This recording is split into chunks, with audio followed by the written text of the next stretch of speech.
자, 이번에 문재인 전 대통령 이야기 해보겠습니다. 요즘에 여러 군데를 다니고 있으면서 윤석열 정부를 향해서 비판의 목소리를 높이고 있는데 그 목소리 준비했습니다.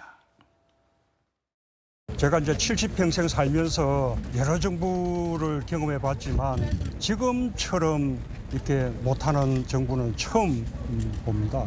아주 막말 그리고 독한 말들이 막 난무하는 아주 저질의 정치로 전락하고 말았죠. 민주당이 중심이지만 또 조국혁신당, 또 새로운 미래 이런 야권 정당들이 모두 다 힘을 모아야 한다고 생각해요. 예, 송영훈 대변인.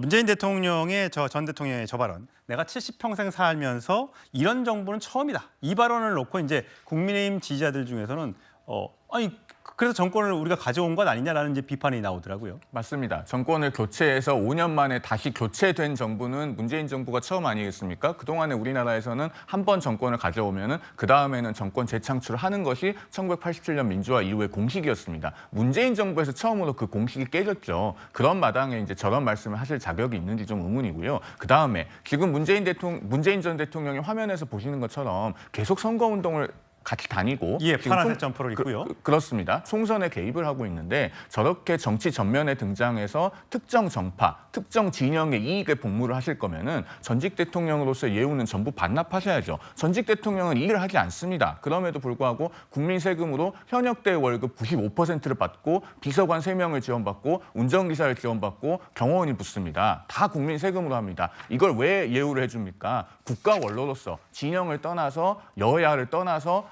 국민의 원로로서 역할을 하시라는 그런 의미에서 예우를 하는 것인데 지금 저렇게 파란 옷 입고 유세 다니실 거면요. 예우는 반납하고 민주당의 선대위원장을 공식적으로 맡으셔야죠. 성춘 부장은 어떻게 보세요? 문재인 전 대통령이 저렇게 PK와 또 울산과 부산 등을 중심으로 그 후보들을 지원하고 있는 저 모습. 문재인 대통령의 성품을 아는 분들은 모두 이렇게 생각합니다. 오죽하면 저러시겠나. 다들 놀라고 있거든요. 원래 저렇게 적극적인 행보를 하시는 분이 아니기 때문에 얼마나 좀 화가 나셨으면 저렇게까지 할까라는 얘기를 드리고 싶은데 맞습니다. 민주화 이후에 원래 10년 정도 정권을 운영하면서 이렇게 민주적인 정권 교체가 이루어졌었는데 그런 대통령이 5년 만에 정권 교체에 책임 있는 대통령이 말을 해서는 안 된다라고 말을 한다면 그러면 헌정사상 최초로 임기를 마치지 못하고 탄핵을 당한 대통령을 배출한 정당에서는 그런 말할 자격이 있냐는 말을 되묻고 싶고 그리고 문재인 대통령께서 글쎄요 전직 대통령으로서의 다른 예우를 해줬나요? 그러니까 지금 받고 있는 세금의 혜택 그런 것들 말고 지금 국가 원로로서 어떤 대우를 해줬냐. 지금 윤석열 정부 2년 동안 입에서 나온 얘기들을 들어보면 문재인 정부는 오로지 다 망친 정부. 외교도 망쳤다. 가짜 평화였다. 경제도 망쳤다. 그리고 얼마 전에는 통계 조작도 했다고 했지만 지금 최근에 강신욱 전 통계청장이 무혐의로 변론 나지 않았습니까? 이런 부분들 얼마나 문재인 대통령이 화가 났으면 저런 행보를 보이실까라는 거에 좀 초점을 맞춰야지 왜 나오고 있냐. 그러면은 예우 받지 말고 반납해라.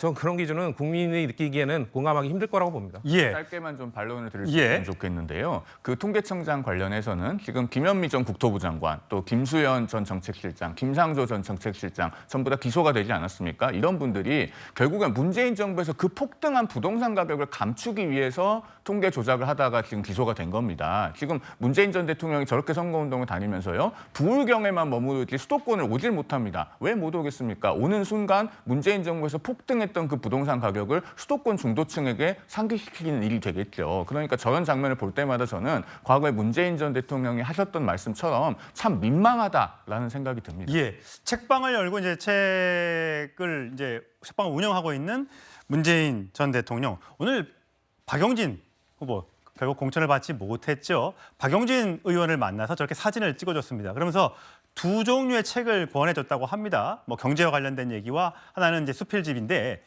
자. 공지영 씨의 신간을 준 문재인 전 대통령. 자, 최성 평론가. 네. 공지영 저 분이 조국 전 장관의 지지를 철회한다라고 얘기해서 그때 굉장히 화제가 됐었잖아요. 근데 저 책을 추천했다는 거는 그냥 별다른 의미 없이 한 걸까요? 저번에 왜냐하면 조국 전 장관이 문재인 전 대통령 찾아갔을 때도 저 책을 갖고 있는 걸 봤거든요. 저는 그래요. 문재인 전 대통령이 지금 얘기를 하잖아요.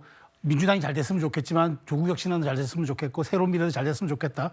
근데도 박용진 의원이 찾아갔는데 조국 지지를 공개적으로 철회한 공지영 작가의 또 책을 선물합니다. 이게 메시지가 오락가락하는 거예요. 그래서 평산 책방을 낼 때 저기가 아마 이제 민주 진영의 아마 거점이 될 거라고 얘기했는데 아마 거점은 되는 것 같아요. 박용진 의원 찾아가서 문 전 대통령의 메시지를 받아오는데 근데 저는 그렇게 혼란스러운 것 메시지를 주는 책을 선물함으로써 도대체 박용진 의원한테 무슨 뜻을 전달할 것인지 그래서 저는 저런 것들이 문재인 전 대통령이 뭔가 지금 그 본인의 정치적 행보에 대해서 본인 스스로도 뚜렷한 기준과 구체적인 어떤 플랜이 없는 것 아닌가. 그냥 참전하겠다. 빨리 정치 현장에 내가 투입되겠다라는 그런 욕망만이 앞선 결과물이 아닌가 또 그런 생각도 한편 들었습니다. 예, 아마 단순히 책 내용이 좋으니까 책을 추천한 걸로 아마 해석하는 분들도 계시지 않을까 싶은데요. 어쨌든 전직 대통령의 이런 유세 현장을 누비는 모습 굉장히 이례적이어서 저희가 소개를 해드렸습니다.